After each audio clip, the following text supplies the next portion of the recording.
Welcome to JH. I have been comparing the Hume Band and the Whoop 5.0, and though both are excellent, they serve different needs. The Hume Band functions as a wellness partner, emphasizing general health and longevity rather than just tracking steps or runs. It offers metabolic health insights and tracks how your body recovers over time.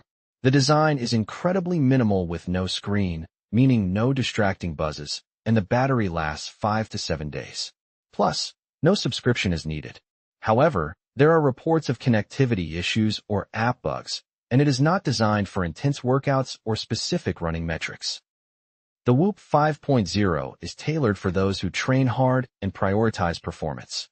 It provides deep tracking for sleep, recovery, and strain, helping you decide when to push or rest.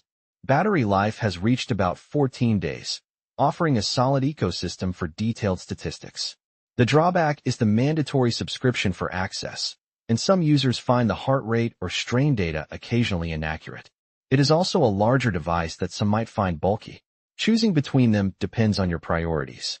For low-key wellness and longevity, the Hume Band is a great choice. For serious athletes wanting deep recovery and performance data, go with the Whoop 5.0.